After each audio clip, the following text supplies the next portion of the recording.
hidwaan sa pagitan ng nag-aalaga ng mga tupa ni Abraham at saka ni Lot. And the Canaanite and the Perizzite dwelt then in the land. Ang mga Kanainita at ang mga Perisita ay nananahan sa lupain. And Abram said unto Lot, At sinabi ng Panginoon ni Let there Abraham be kay no Lot, strife, huwag magkaroon ng alitan sa pagitan I pray natin. thee, between me and thee, Pinapakiusap ko sa iyo. and between my herdmen and thy herdmen. At ang ating mga manggagawa sapagkat tayo'y magkakapatid. For we be brethren. Dahil tayo'y magkapatid. For we be brethren. Dahil tayo'y magkakapatid. For we be brethren. Dahil tayo'y magkakapatid. I want to preach for a little bit on that thought. We be brethren. Mangangaral kami sa ganyang topiko, tayo ay magkakapatiran. Would you say it in English or Tagalog or whatever your native language is? We be brethren. Kahit sa anong lingwahe mo, sabihin niyan, magkakapatiran tayo. Father, I ask you to touch us here today. I ask for your anointing, Lord. I ask you for us to receive your word. But more importantly, Father, I believe, Lord Jesus, you want to reach the entire nation of the Philippines. Every individual, Lord Jesus, from the north to the south, dear God. I believe you have given it to us. Oh God, help us to be a part of the greatest end time harvest of souls in the history of the church. In Jesus' name. Sa pangalan mo, Jesus. Amen. God bless you. Be seated. Thank you. Pwede na tayo makaupo. Salamat. The Lord had called Abram to leave his homeland. Tinawag ng Panginoon si Abraham. He was asked by God to leave his country, his people, and his family. Inutusan siya ng Panginoon na iwanan ang kanyang bayan at ang kanyang mga Abraham was to go to a land that God would show him. pupunta sila sa lugar na kung saan siya dadalhin ng Panginoon. And the Lord said this to Abraham in Genesis 12. At sinabi ito ng Panginoon kay Abraham sa Genesis 12. And I will make of thee a great nation. Gagawin kitang malaking bansa. And I will bless thee and make thy name great. Pagpapalain kita at gagawin kitang dakila. And thou shalt be a blessing. Ikaw ay magiging pagpapala. And I will bless them that bless thee. Pagpapalain ko ang And magpapala curse sa them iyo. that curseth thee. At susumpain ko ang susumpa sa iyo. And in thee shall all the families of the earth be blessed. At ang lahat ng pamilya sa daigdig ay pagpapalain dahil sa iyo. Abraham left with his wife and brother's son Lot. At si Abraham ay lumakad kasama ang kanyang asawa at ang pamangkin na si Lot. Abraham left the land of Haran and traveled to the land of Canaan. Iniwanan niya ang kanyang bayan at pumunta sa lugar ng Kanaan. It was there where the Lord again spoke to Abraham and said this. At doon sa lugar na yun ay kinausap siya ng Panginoon na sinabi sa kanya. Genesis 12:7, and the Lord appeared unto Abram and said unto thy seed will I give this land. At nagpakita ang Panginoon kay Abraham at sinabi sa iyong pinhi, ibibigay ko ang lupain ito. And there builded he an altar unto the Lord who appeared unto him. At dito magtatayo ka ng tambalan sa Panginoon na nagpahayag sa iyo. Abraham then traveled down to Egypt because of a famine. A famine. Hindi siya umalis dahil sa kagutuman. Sarah was a very beautiful woman. So Abraham told Sarah to tell everybody in Egypt, you're my sister. Ang kanyang asawang si Sarah ay napakagandang babae, kaya sasabihin mo magkapatid lang tayo. Abraham was afraid that he would be killed and Sarah would be taken if they knew that actually they were husband and wife. Natatakot si Abraham dahil magandang asawa na baka patayin siya para kunin ang kanyang asawang si Sarah. Needless to say, Abraham had some trust issues with the Lord.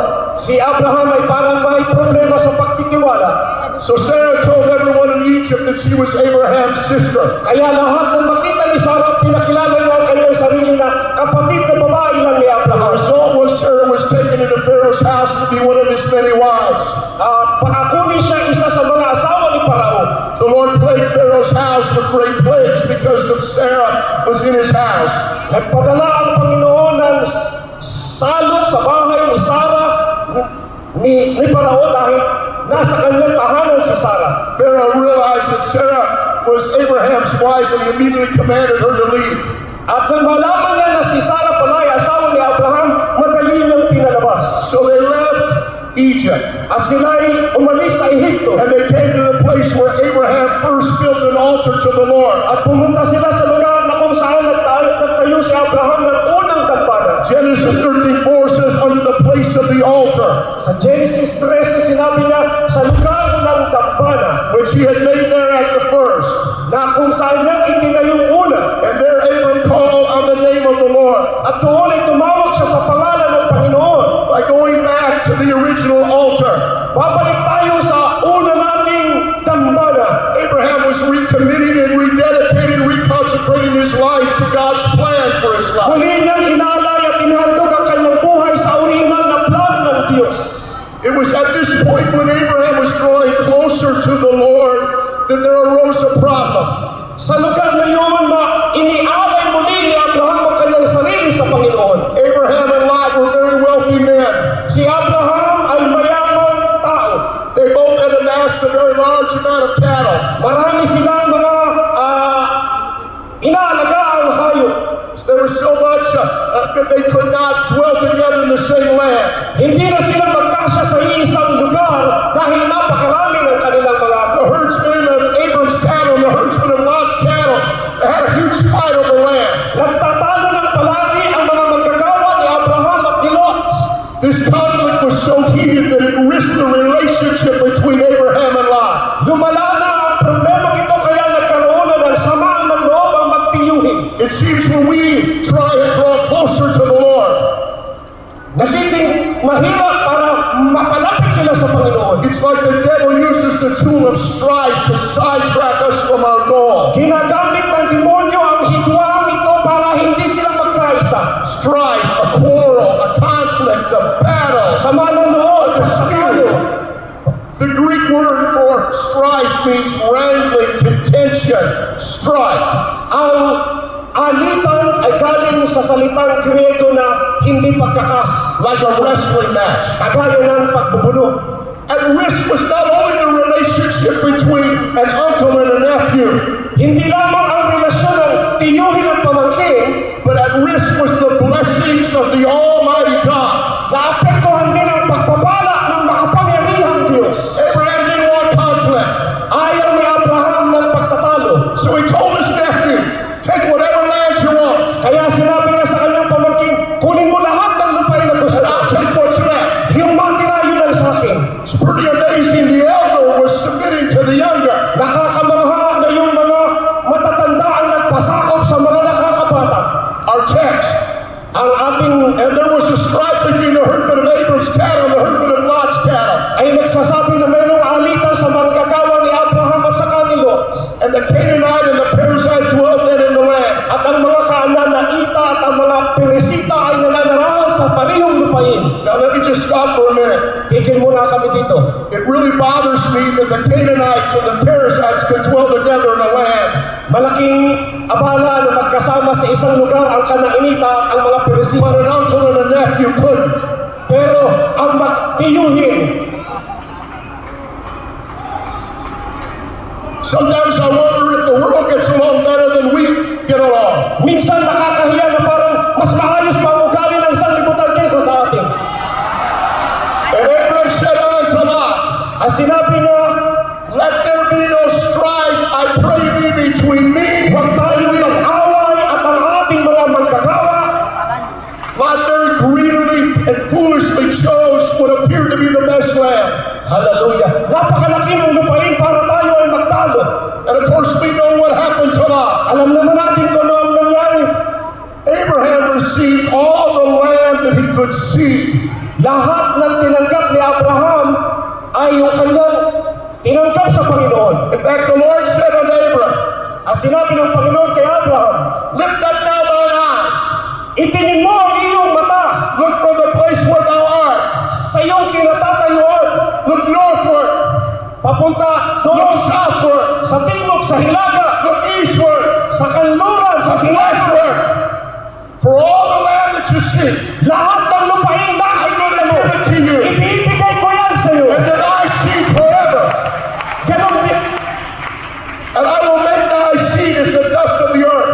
Gagawin ko ang iyong pinina kasi ang dami ng buhangin sa So if lupa. a man could number the dust of the earth, Sino bang tao ang makakabilang ng buhangin? that's how numerous your seed's going to be. Napakarami ng para bilangin.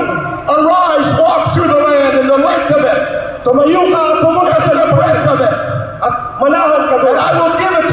ibibigay ko siya sa iyo.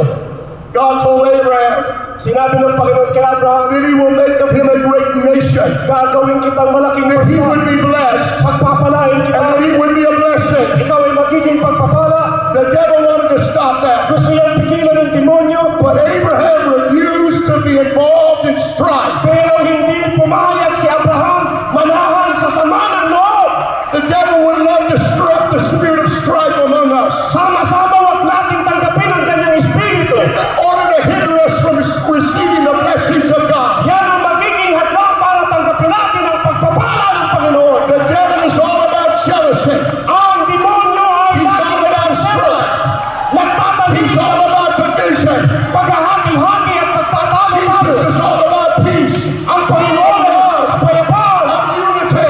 pagkakaisa, Ministers and saints of God in the Philippines, mga manggagawa at mananampalataya sa Pilipinas. look northward, look southward, Tingnan ninyo ang paligid, look eastward, look westward, lahat ng lugar, for every city, lahat ng sulat, lahat ng bayan, community.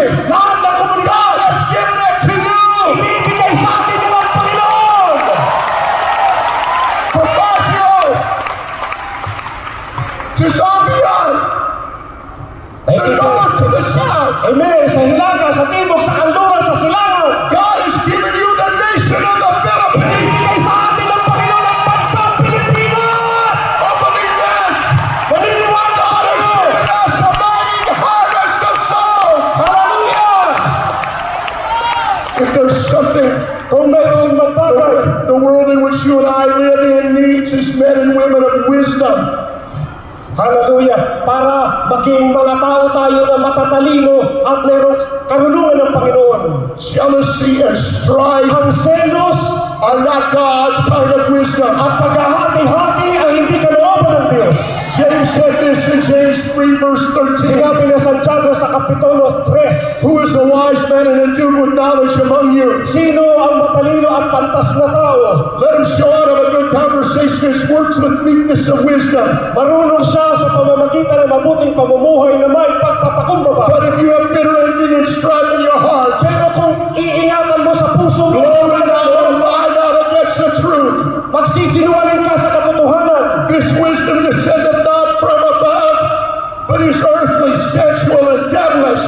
Hallelujah. Ang mensahe nito ay galing sa langit laban sa espiritong galing sa impyerno. For where envy and strife is, there is confusion in every evil work. Kung saan mayroong pagsiselos at pagtatalo-talo, mayroong kaguluhan. Jealousy and strife are certainly not godly attitudes. Ang pagkaingit ay hindi galing sa Panginoon. But what you may not realize is they're inspired Kapag of the hindi natin devil. naunawaan, ito ang sisira ng ating When relasyon. there is jealousy and strife, you know two things for sure. Yung dalawang bagay na yan ang huwag nating tatanggapin sa ating There will be kalaliman. disorder and every kind of evil. Pag pumasok yan, ang lahat ng uri ng kasamaan ay papasok. Strife brings confusion and disorder. Nagdadala ito ng kaguluhan at hindi pagkakasundo. Elements that are not conducive to unity and revival.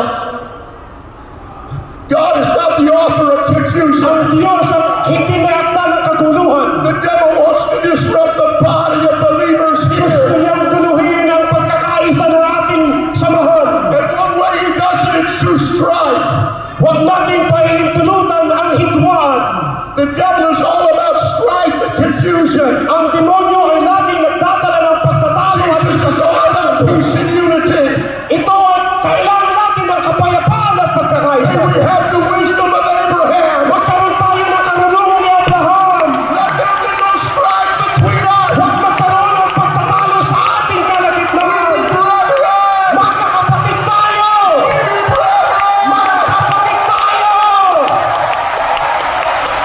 Woo! Look north. Look south. Tumingin ka sa hilaga, sa silangan, sa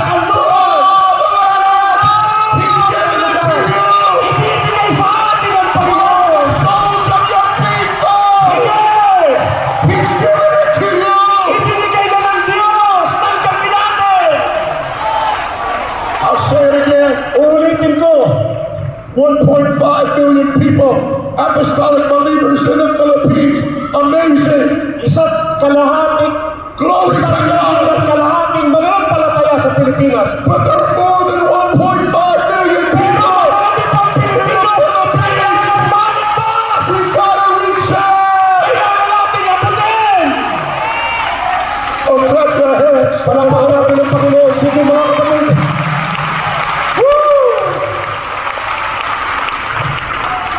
In Paul's day, Corinth Kung si Pablo was ay the most important city in Greece. hindi maaabot ang lugar ng Greece. Public immorality was rampant among the people in this industrial and seafaring city. Talamak ang kamunduhan sa lugar na yun. Their gods were the gods of sexuality and pleasure. Yun ang lugar ng kabunduhan at pagpapasasa. The church at Corinth was started by the Apostle Paul, but it was failing. Yun ang naging simbahan na naging problema ni Pablo. The worldliness of the city had gotten within its walls of the church. Ang lugar na yun ay napabalot ng kadiliman. Ungodly practices that were common in the city began to creep into the church. Maraming hindi makadiyos na gawain ang nagsimulang pumasok sa simbahan. How was that possible? Paano mangyayari yun? The first thing that Paul dealt with was the division in the church at Corinth. Ang unang problema inayos ni Pablo ay ang paghahati-hati at pagtatalo-talo sa simbahan. Paul called the church at Corinth carnal. Tinawag niya ang simbahan o iglesia itong mga makamundo o karnal. Look at 1 Corinthians 3:3. Pag tinignan natin sa unang Korinto 3:3, For ye are yet carnal. dahil makamundo pa rin kayo, For as there is among you envying, nag-iinggitan kayo, strife, at nag-aaway-away, and divisions, may pagkakahati-hati. are ye not carnal? Hindi ba patuloy na makamundo pa rin And kayo walk as men, at nabubuhay ayon sa laman? because they allow envy or jealousy Dahil pinahintulutan nila ang inggit at selos, to lead to strife, nagdala sa kanila sa pagkakatalo-talo. quarrelings, and wrangling. Ang buong bansa ay naapektuhan.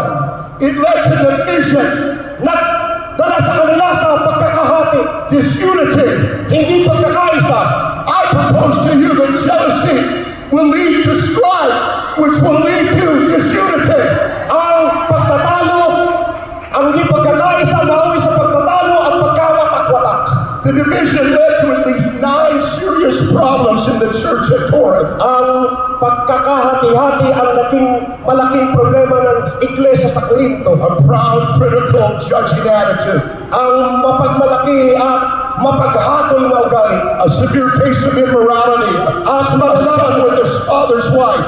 malalang imoralidad na nangyayari sa kapaligiran. Acceptance of sensual behavior is common. Tinanggap nila na ang ganitong uri ng ugali ay tama. Acceptance of idol worship. Tinanggap nila na ang pagsamba sa Diyos. Refusal to support the ministry financially. Hindi nila tinulungan sa pagbibigay ang mga gawain. Lack of submission, separation, and holiness. Walang pagpapasakop na nagdala sa pagkalayo sa kabanalan. A disrespect for the Lord's Supper. Walang respeto sa pamunuan ng ating Panginoon. And number 9, an abuse of the gifts of the Spirit. At inabuso nila ang kaloob ng Espiritu Santo. All of this and more Ang lahat ng bagay na ito were caused because of disunity. nagsimula sa hindi pagkakaisa. The goal of the enemy is to do what he can to divide the body. Ang layunin ng kaaway ay hatiin at sirain ang ating pagkakaisa. Paul's remedy for division was to focus back on Jesus Christ Ang solusyon, and the preaching of the cross. tumingin tayo lahat pabalik sa Panginoon at sa Kalbaryo. He said in 1 Corinthians 2:1, Sinabi niya doon sa unang and Korinto, I, brethren, when I came to you, came not with excellency of speech or of wisdom, declaring unto you the testimony of God. mga kapatid, nang pumunta ako niyan upang ipahayag ang lihim na plano ng Diyos, hindi ako gumagamit ng malalim na pananalita o karunungan. For I determined not to know anything among you Sapagkat ipinasya ko na wala akong ipangangaral sa inyo, save Jesus Christ and Him crucified. kundi si Kristo lamang ang napako sa cross. Now I believe Paul, the Apostle Paul, was one of the most brilliant men that was alive at the time. Naniniwala ako na si Apostol Pablo ang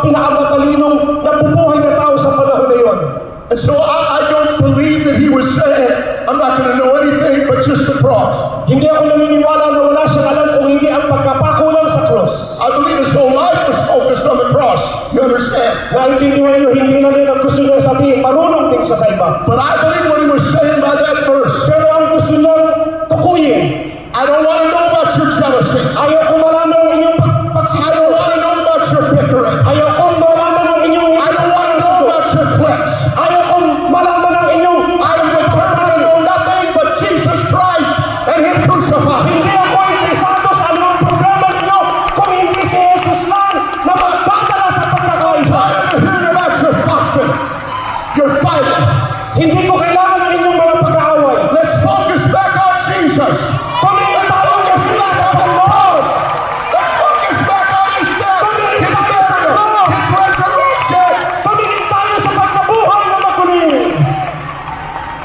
Paul said Sinabi ni Pablo, in 1 Corinthians, for the preaching of the cross is to them that perish foolishness, ang mensahe ng pagkamatay ni Kristo sa krus ay kamangmangan para sa nananapahamak. but unto us which are saved, Ngunit sa atin na naligtas, it is the power of God. ito'y kapangyarihan ng Diyos. The cross is that which unifies the body. Ang krus ay hindi mag-iiwalay sa atin. We are gathered together here Magkakasama tayo sa lugar na ito. because of Jesus Christ, Dahil kay Yeso Kristo. because of His death, Dahil sa kanyang His kamatayan. burial, His resurrection. Ang pagkalibing at pagkabuhay na makulit. It's through the message of the cross. Dahil sa mensahe ng Kalbaryo. We remember Alalahanin natin. it's not about me. Hindi dahil sa ating galing. It's not about me. Hindi dahil sa ating galing natin. It's about Jesus. Pero dahil sa biyaya ng Diyos. The mission to reach the lost. Ang biyaya lang ng Diyos. We remember Alalahanin natin. it's because of Saul. Kaluluwa. Woo! Look to the north for Tumingin tayo sa adventure. hilaga, sa kanluran. Filipinos, look to the south. Tumingin tayo sa timog, Look to the east and the west. sa silangan, sa kanluran. Wherever you go today, Kahit saan tayo pumunta sa wherever alam you go ito. tomorrow, Kahit saan tayo pumunta wherever the bukas. soles of your feet walk, Ang bawat lugar na matapakan ng ating paa. Jesus Christ has given it to us. Ibinigay na sa atin ng Panginoon. Hallelujah. Well, I say that there were 9 serious problems in the Corinthian church. Mayroong siyam na seryosong problema sa iglesia ng Korinto. There were really 10. Mayroong pang 10. There were those in the church in Corinth who believed that those who had died in Christ had no hope because there was no resurrection of the dead. Mayroong mga naniniwala na ang mga namatay kay Kristo ay wala ng pag-asa dahil hindi sila naniniwala na may pagkabuhay na magulit. Their carnality Ang kanilang pagiging makamundo produced jealousy, nagdala ng pagkainggit, which led to strife, nagdala sa paghihiwa-hiwalay, which led to division, na nagdala sa pagkahati-hati and division led to unbelief in the power of God. at naging dahilan para hindi sila maniwala sa kapangyarihan ng Diyos. Paul said in 1 Corinthians 15:13, but if there be no resurrection of the dead, Sinabi niya kung wala ng pagkabuhay na muli ng mga patay, then is Christ not risen. hallelujah, si Kristo sana ay hindi nabuhay. And if Christ be not risen, At kung si Jesus ay hindi nabuhay na maguli, then our preaching is vain, ang ating pangangaral ay walang and your saysay. faith is also Ang vain. inyong pananampalataya ay wala rin kabuluhan. I am of the opinion that disunity, Ako ay naniniwala na ang hindi pagkakaisa, their disunity led to unbelief in the power of God. ang hindi pagkakaisa ay magdadala sa atin sa hindi paniniwala sa kapangyarihan ng Diyos, Which produced preaching that was futile, na magdadala sa pangangaral na walang kabuluhan, faith that was futile, pagtanggi sa pananampalataya. belief that the ministry was nothing but a pack of liars, Magsisimula ka ng maniwala na ang ginagawa mo sa ministeryo ay walang kabuluhan. hopelessness because we're nothing but a bunch of sinners. Mawawalan ka ng pag-asa dahil napapaligitan tayo ng mga taong makasalanan. Disunity leads to the same thing today. Ang hindi pagkakaisa ay magdadala sa atin sa parehong resulta ngayong araw na ito.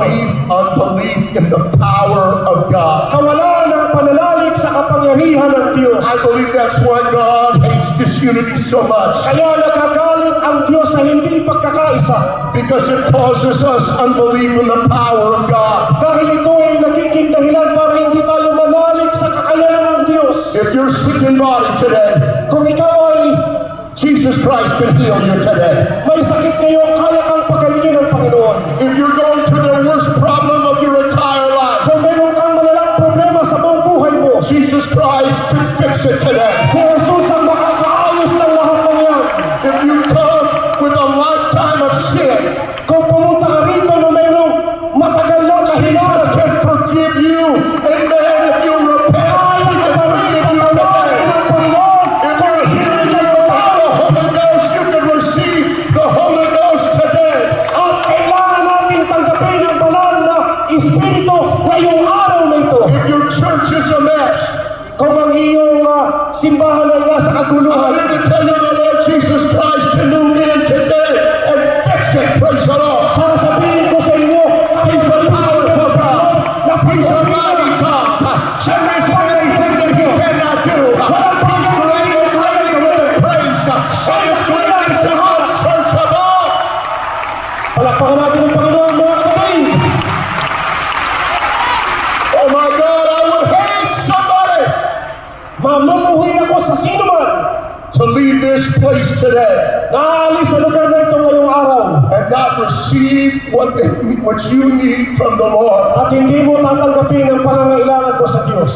Paul said to those in Corinth, he said, many of you come to church and you leave and you receive nothing. Marami sa inyo pumunta sa konferensyang ito, may pangangailangan kayo.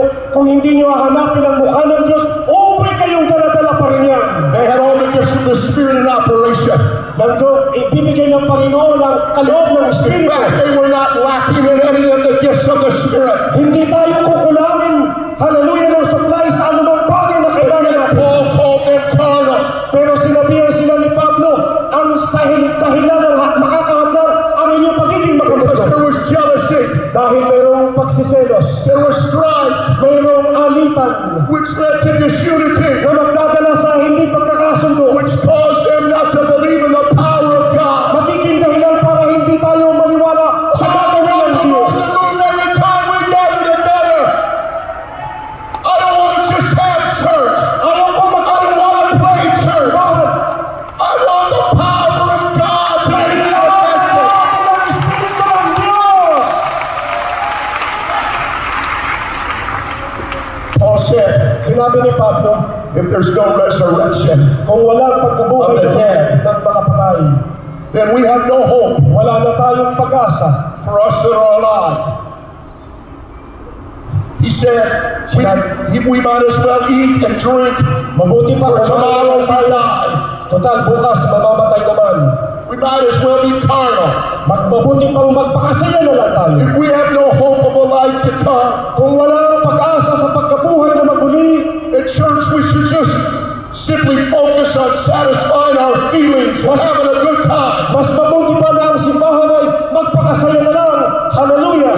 But Jesus arose on that third day. Pero ang Panginoon ay bumangon na maguli ng ikatlong araw. And because he rose, those who have lived for the Lord experienced his salvation. At dahil siya'y nabuhay na maguli, ang tumanggap sa Panginoon ay mayroong dakilang And pag-asa. rise to meet the Lord in the air.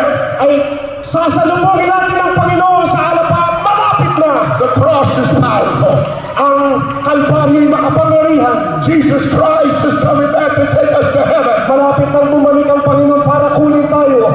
Paul concludes his appeal to a carnally divided church by saying this. Ang pakiusap ni Pablo sa makamundot hati-hating mananampalataya sa Korinto ay ito. Behold, I show you a mystery.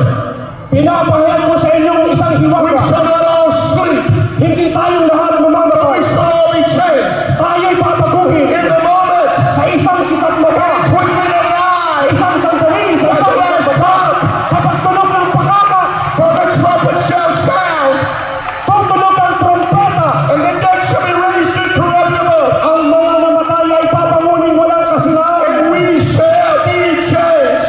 At tayo'y kukunin niya.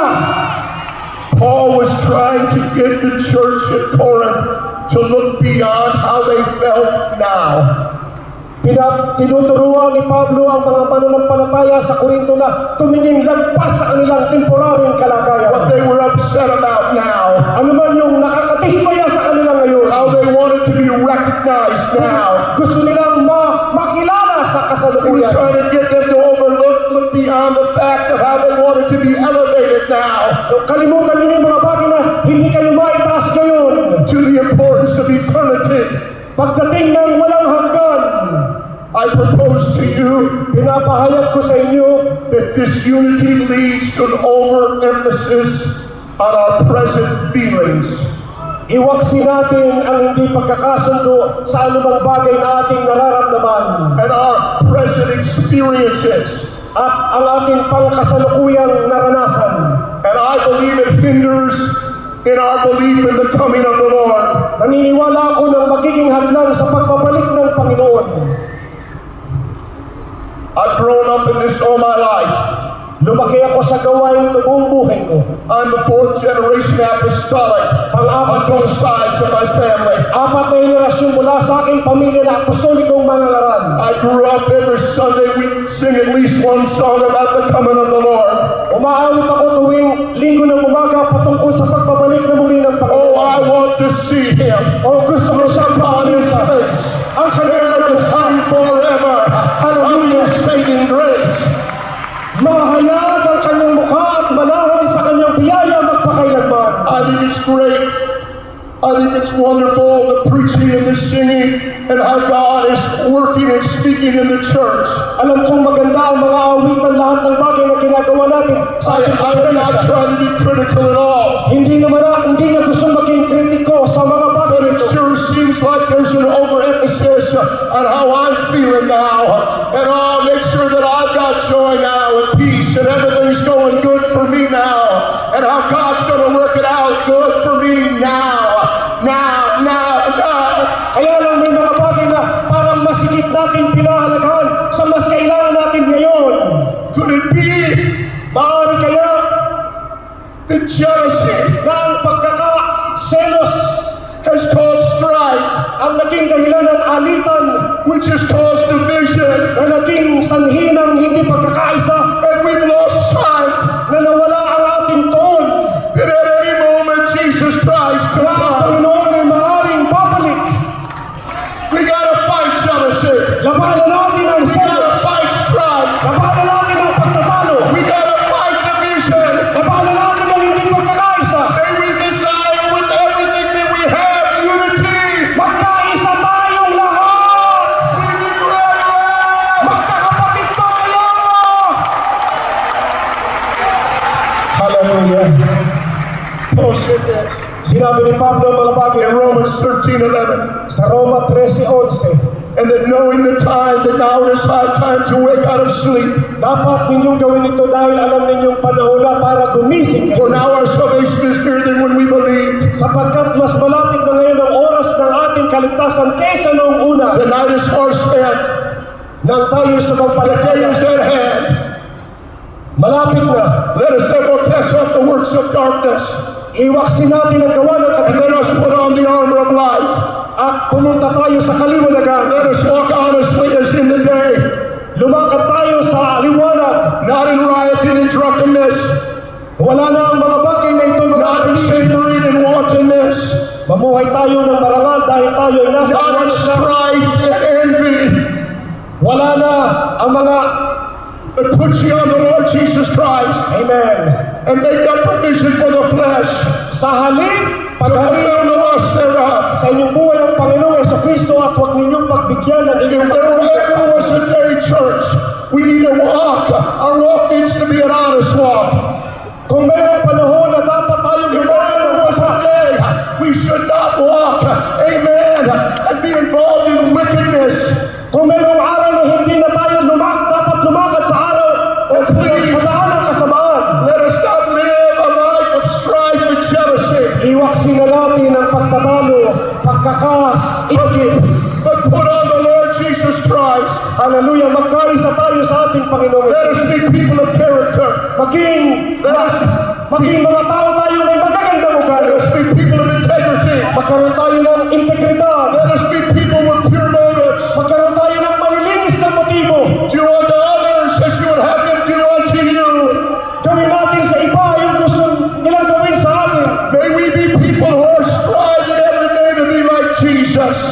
mga mananampalataya na nagsisikap na kagaya ni Jesus araw-araw. endeavoring to keep the unity of the Spirit in the bond of peace. Pagsikapan natin panatilihin ang pag-ibig sa espiritu ng pagkakaisa.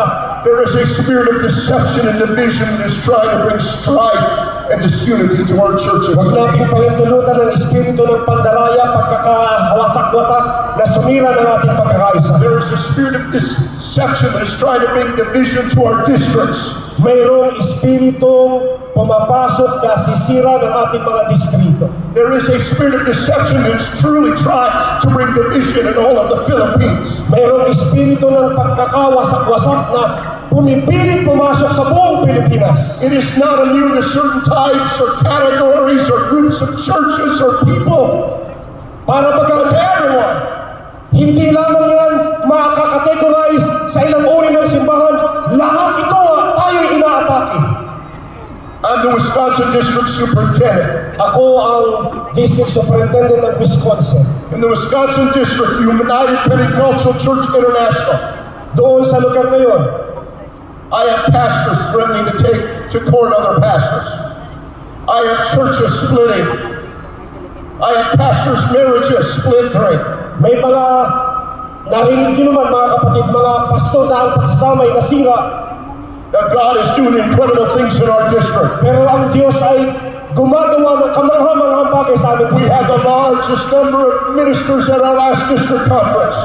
Hallelujah. Pastors are adding on to buildings, relocating, Nililagay namin sila sa tamang lugar. new preaching points, new daughter works. May mga bagong lugar ng pangangaral at mga bagong bukas na gawain. Scores of people are being born again. At nagsimula ang mga taong maipanganak na maguli. But as we heard last night, the enemy knows he has a short time. Dahil ginagawa ng kaaway ang lahat ng magagawa dahil konti na lang kanyang So the gagawin. pressure of conflict and friction will increase Kaya ang as puwersa every ng day passes. hindi pagkakasundo at pagtatalo-talo ay lumataas. Now maybe you don't have that here. Siguro wala tayo yan dito. Sana nga.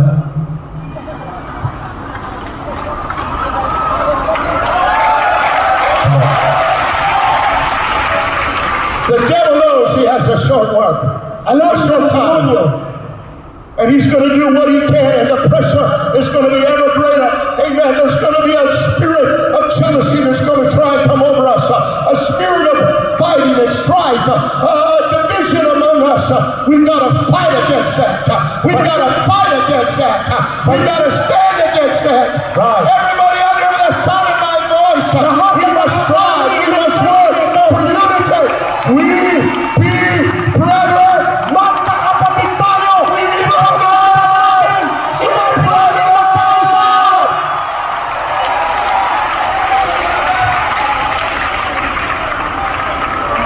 Oh, let me say it again. Sasabihin ko muli, Philippine church, si Iglesia sa look north, Pilipinas, look south, tumingin look kayo east, look west. sa apat na sulok ng Wherever the distrito. soles of your feet, Ang bawat the Lord is giving it to you. ibinigay na sa atin. Tanggapin To have a natin. church, to have a great harvest of souls. Pag-uwi ninyo mayroong malaking pag-aani.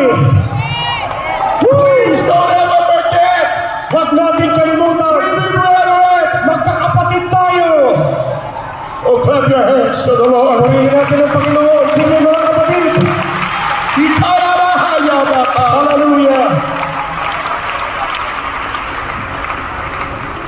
Be seated for a little bit. Sandali na lang mga kapatid. Maupo muna kayo. There is a very fascinating command that Moses was given to relay to the seed of Abraham. Mayroong kamangha-manghang utos na ibigay ang Panginoon kay Abraham para sa kanyang binhi. That some of us may have trouble following. Sapagkat ito ay susundan ng kaguluhan. At least some of the pastors in Wisconsin have trouble following this. Ang mga pastor doon sa Wisconsin ay sinusundan din ang kaguluhan parang dito rin. Exodus 23:4. Doon sa Acts. If thou meet thy enemy's ox or his ass going astray, Kung makita ninyong nakawala ang baka o asno ng inyong kaaway. Thou shalt surely bring it back to him again. Kailangang isaulin ninyo ito sa kanya. If thou see the ass of him that hateth thee lying under his burden, Kung makita ninyong natumba ang miyembro and wouldest forbear to help him, dahil sa bigat ng karga nito, thou shalt surely help with him. huwag niyong pabayaan kundi tulungan itong makatayo. In their day, an ox or a donkey was used to help with the planting and the harvesting of the seed and the crop. Alam natin na ang mga uri ng hayop na ito ay ginagamit na katulong sa pagsasaka at pag-aani.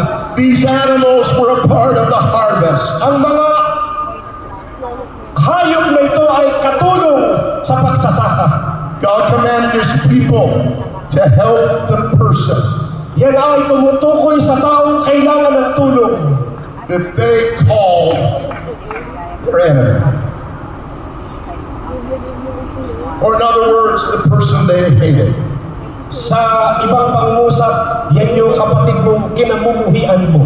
Do you realize that that individual might not know Alam niyo ba na maaaring yung kapatid mong yan ay hindi niya alam that you consider them their enemy? na ang tingin mo sa kanya ay kaaway. They might not have a clue. Wala silang idea. Ang alam niya kapatid ka niya, pero ang tingin mo kaaway pala. Now, I'm going to tell you something. The guy's wife knew that's my enemy. Pero alam ng asawa mo, ang tingin mo sa kapwa mong ministro, kaaway mo siya. The man's kids, children knew Alam din ng mga anak mo, that's the enemy. kaaway ng tatay ko yan. That's daddy's enemy. Kaaway ng tatay ko yan. That's my husband's enemy. Kaaway ng asawa ko yan. He might not have had a clue. Maaaring wala siyang idea.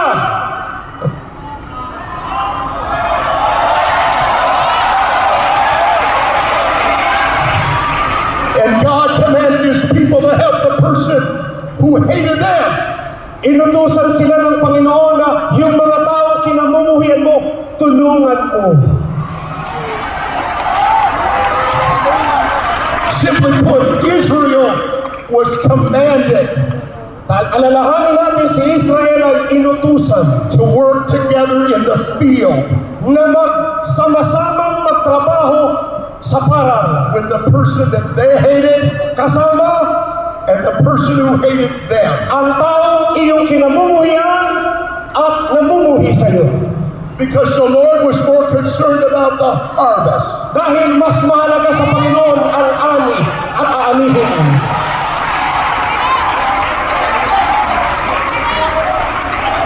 This command was given to individuals who had not experienced the love and the mercy of the cross. Ang kautusan ito ay binigay sa bawat na individual na hindi pa naranasan ang cross ng This Kalbaryo. command was given to people that had not experienced the power of the resurrection. Ibinigay ang kautusan ito para sa mga taong hindi pa nararanasan ang kapangyarihan ng pagkabuhay They ng had not Panginoon. experienced remission of sins in the name of Jesus, the infilling of the Holy Ghost. Hindi pa nila nararanasan ang kapatawaran ng kasalanan at mapuspos ng banal na They didn't Espiritu. even have the promise of heaven. Yan ang pangako ng langit. We have no excuse. Wala tayong maidadahilan. No excuse. Wala tayong maidadahilan. We need to work together in the harvest. Magtrabaho tayo, magkakasama, magkakatulong. There are people lost and dying and going to hell. Mayroong mga kaluluwa mapupunta sa impyerno. Your revival is my revival. Ang revival niyo, revival din My namin. revival is your revival. Ang revival namin, revival din ninyo. Revival natin lahat. Oh, I understand. I understand. Naiintindihan I mo? understand. We can rejoice. I can rejoice in the United States of America and say, man, the Philippines, they're having a revival. That's awesome. Pwede kong masiya na mayroong revival sa Pilipinas. I can even rejoice. Amen, Brother Fortalisi. Amen, having a revival in the Central Canadian Plains District. I can say, because we're 20 hours away. I can say, man, praise the Lord. But it's another thing Maaari din ako masiyahan sa revival ng kahit sino, pero isang bagay, to rejoice when my brother that's church is just a couple kilometers away. na masiyahan tayo sa kapatid natin na mayroong nagtatagumpay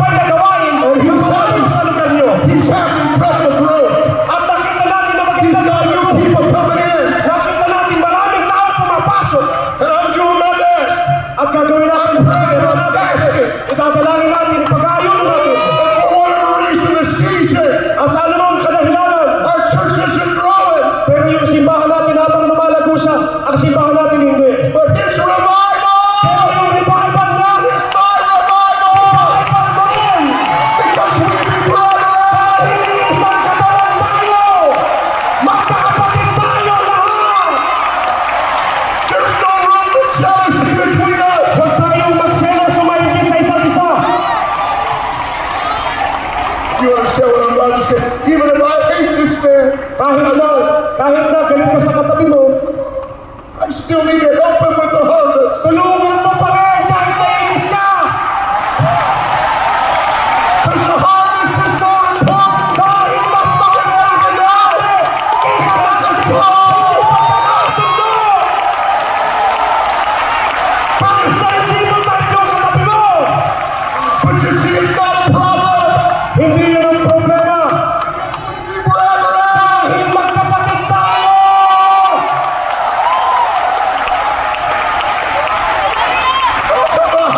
Hallelujah. Somebody. Kung hindi ng Panginoon sama-sama,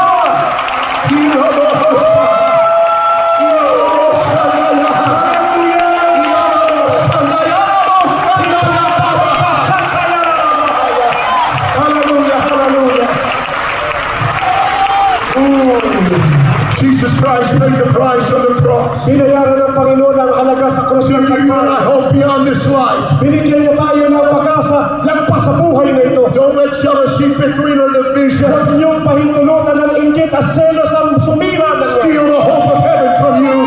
Tanggapin natin ang pagkasang galing sa langit. Don't let jealousy, bickering, or division steal the joy and the power of the church from you. Huwag ninyong pahintulutan ng inggit, selos ang pumatay ng kasiyahan mo sa paglilingkod. Don't let jealousy, bickering, or division steal the great commission of reaching the lost. Huwag natin pahintulutan ng inggit, selos at pagtatalo ang maging dahilan para hindi natin abutin ang mga kaluluwang nangangailangan. Don't let jealousy, bickering, or division steal your relationship with your brothers and sisters in Christ. Huwag mong pahintulutan ng inggit mo, galit, selos mo ang pumatay sa relasyon mo sa kapatid mo na katabi mo. Oh, please, there's a tendency to withdraw. Pakiusap, mayroong pagkakataon na ilalayo natin ang ating There's a sarili. tendency to isolate. Ialis natin ang ating sarili. That's not going to help you. Hallelujah! Kailangan mo ng tulong. Come on, Halika! we're working together in the harvest. Magtulong tayo sa alihan. We are brethren. Kapatid tayo.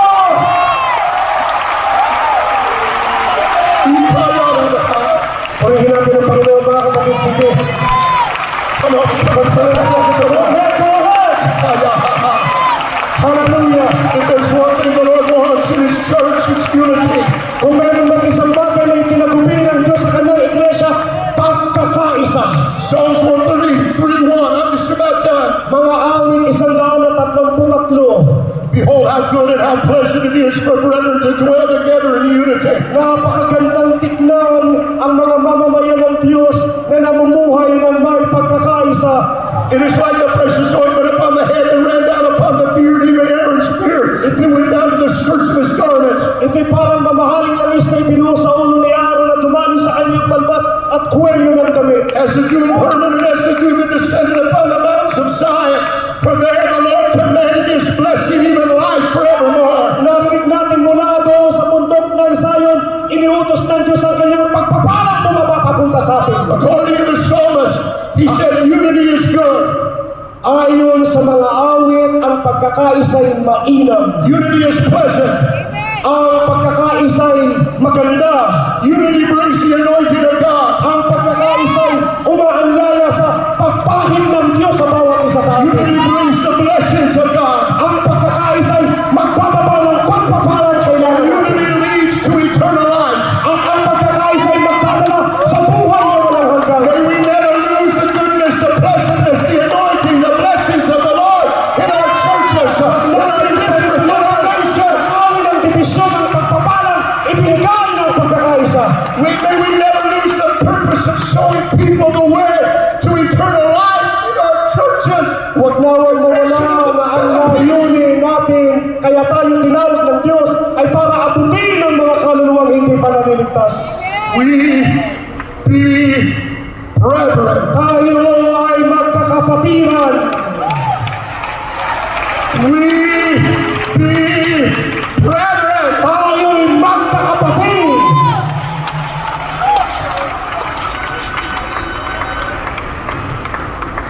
Musicians want to come. Punta na ang mga musikero.